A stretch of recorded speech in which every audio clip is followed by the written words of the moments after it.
Imagine if calm wasn't something you had to chase, but something you could uncover layer by layer beneath everything that clutters your space and clouds your mind. That's the hidden wisdom inside Japanese minimalism. It doesn't scream for your attention. It doesn't ask you to give up everything and live in a white box. It simply whispers a different question. What if peace isn't out there, but right here, underneath the noise? This is where Japanese minimalism diverges from what the world sells you. It's not about a trend, not about aesthetics. It's about alignment. A way of living that doesn't add more but subtracts the chaos, the mental weight, the emotional excess until all that's left is what truly belongs. And in that space, something shifts. You begin to breathe deeper, you begin to notice things again. The light through the window, the softness of silence, the taste of stillness. That's the silent cure, not found in apps or advice or escape plans, but in the small, sacred decisions to clear space for what matters. Because the real chaos isn't just in your calendar or your inbox, it's in the way we've been conditioned to live without pauses, without breath, without boundaries. Japanese minimalism teaches us to reclaim those. Through Kanso, we clear the noise. Through Ma, we honor the pause. And together, they create something few of us ever truly experience: mental spaciousness. Let me ask you something personal. When was the last time you were alone, without distraction, and didn't feel restless? We've normalized overstimulation, constant scrolling, constant filling, constant doing. But what if you're not tired because you're doing too much? What if you're tired because you've forgotten how to be with less? Japanese minimalism doesn't demand that you erase your life. It invites you to refine it, to become intentional with your space, your time, your energy, to make room not just for beauty, but for stillness. Because here's the truth most people miss. Peace is not the absence of things. It's the presence of what nourishes you. And that's what we're going to explore next, how these ancient principles can gently but radically transform your space, your routine, and your state of mind. So, if you've ever felt like the world is just too loud, maybe it's time to listen to the quiet wisdom that's been here all along. Step into a space that doesn't beg for your attention, but gently invites your awareness, a room not filled, but fulfilled. Imagine entering a home guided by Japanese minimalism, not to impress, but to soothe. The air feels lighter. The objects are few, but each one speaks. A ceramic bowl placed with care, a cushion that cradles silence, a wall left untouched, echoing stillness. It's not emptiness you feel, its intention. In this quiet arrangement, something inside you exhales. That's the heart of Japanese minimalism. Not to remove, but to reveal. Not to silence life, but to let the right things speak. Now turn that gaze inward. Look at your own space, your bedroom, your inbox, your mind. How many things have you kept, not because they serve you, but because you've gotten used to the weight? That pile of unopened mail, that drawer that holds 10 versions of you from the past, that blinking calendar always asking for more. These aren't just things, they are conversations you're still having with your past, your guilt, your fear of letting go. And whether you see it or not, that noise builds. It hums behind every thought. It shapes your mornings before you even wake. Japanese minimalism, especially the principle of Kanso, invites you to pause that noise, to ask not, what do I still need, but what's still needing me? What are you keeping alive out of habit that's quietly draining your peace? It could be physical, yes, but more often, it's emotional. The unfinished task that follows you into sleep. The relationship you maintain out of obligation, not connection. The mental tabs you leave open, hoping one day you'll get around to them. Here's the shift. Kanso isn't about tidying your house. It's about clearing your life.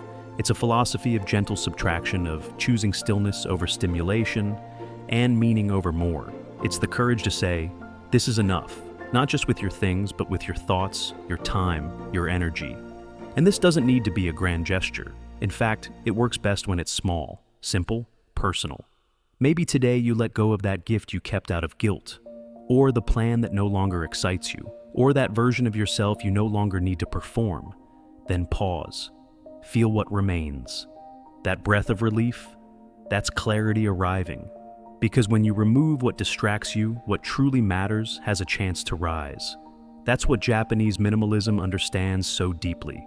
It's not a look, it's a feeling, a return to presence, a quiet liberation. And the more you practice it, the more you realize you were never lacking. You were just buried. So begin small. Begin where it matters. One drawer, one decision, one breath. The rest will unfold. If this idea of gentle subtraction stirred something in you, maybe a memory you've been avoiding, or a drawer you're suddenly ready to open, pause and hold that feeling. That's where the shift begins. What's one thing, just one that you no longer need to carry? Share it in the comments. Let's make this more than a video. Let's make it a space to release, to breathe, to begin. And if you haven't already, hit subscribe, because this isn't the end of the journey. It's just the first clearing. If Kanso is the art of simplicity, then Ma is the space that simplicity lives in. It's not what you see, it's what you feel in between. The pause between words where truth slips through. The silence between two piano notes that makes the music whole. The empty space in a Japanese painting that isn't missing anything, because it's already speaking in its own quiet way. That's Ma, not form, but freedom. Not decoration, but depth. And maybe, without realizing it, you've been craving it all along. In the West, we've been taught to fear the empty. A blank spot in our day feels like failure. A lull in conversation feels like discomfort.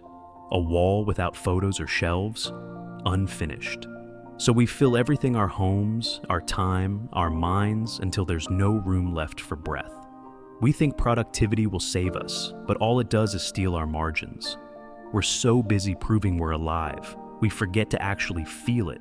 But Japanese minimalism doesn't fear space, it reveres it. Ma teaches us that emptiness isn't the absence of life, it's where life has the chance to show up. A white wall holds peace, a quiet hour holds potential. A pause in your day isn't a waste, it's an invitation.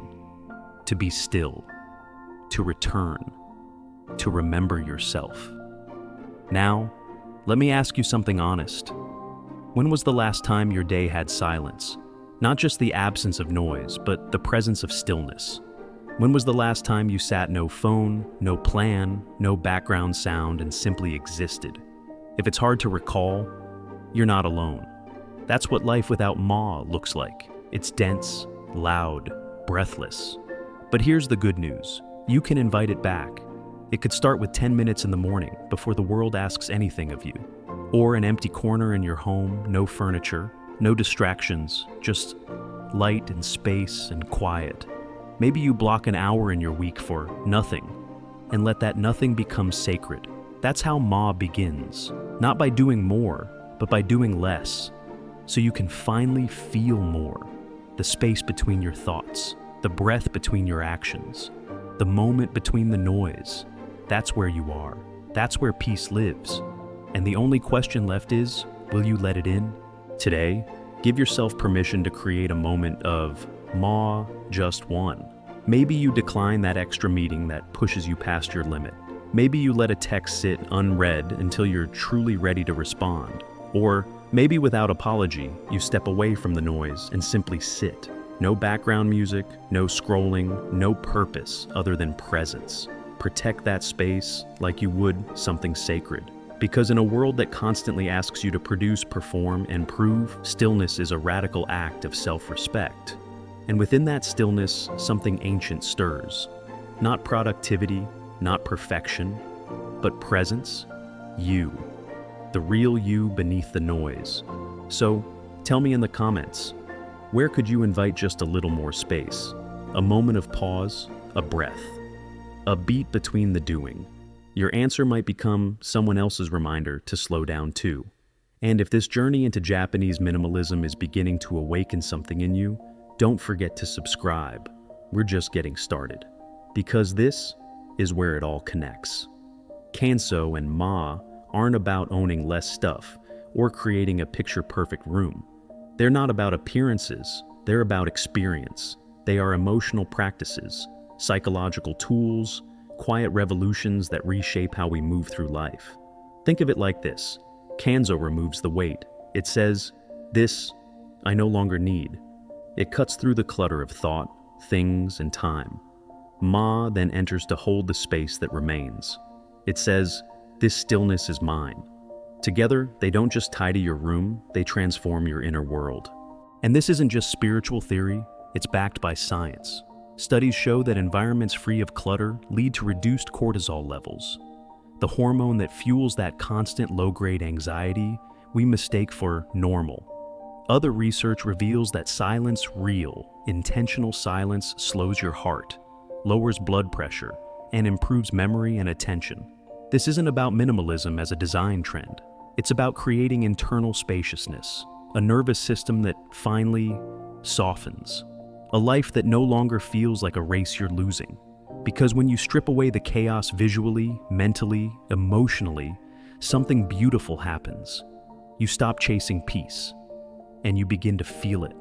Not someday, not when everything is done, but here, now, in your home, in your breath, in yourself. And here's what's most beautiful of all. You don't need to travel to Japan. You don't need to change your entire life. You just need to ask yourself 2 gentle questions each day. What can I release? And where can I allow more space? 1 drawer, 1 hour, 1 heartbeat between moments. Let Kanso clear what no longer serves you. Let Ma hold room for what's quietly waiting to bloom. Because in the end, Japanese minimalism isn't about doing less. It's about feeling more clarity, more presence, more peace. And maybe that's the most profound kind of self-care in today's world. Not another task, but a return to your center. So, imagine this. You wake up tomorrow in a space that feels calm. Not because you bought something new, but because you finally let go of what was stealing your breath. And for the first time in a long time, you're not overwhelmed. You're home. It was never about doing more. It was always about feeling more stillness, more clarity, more presence in a world that constantly asks you to be everything, everywhere, all at once. That's the quiet truth of Japanese minimalism. It doesn't push you to add, it invites you to subtract. Not to escape life, but to meet it more honestly, with less noise and more meaning. Picture this. You wake up tomorrow and nothing outside of you has changed, but something inside you has softened. The room feels calm, not because you redesigned it, but because you removed the distractions, the obligations, the mental clutter that once screamed for your attention. What's left is space. And in that space, there's breathing room for your soul, your thoughts, your peace. Now take that same vision and turn it inward. Imagine your mind less tangled, less tense. Not because you silenced every anxious thought, but because you allowed silence itself to exist. That's the true gift of Kanso and Ma. Not rules to follow, not ideals to chase, but quiet perspectives that gently rewrite how you experience your surroundings, your routines, your inner world. Because minimalism, in its purest form, isn't about what you own. It's about what you no longer need to carry. It's a lens, a way of being, a sacred act of choosing what matters and daring to release what doesn't. It's not about having less to impress others. It's about making room, so your real self has space to breathe. So, here's your quiet invitation.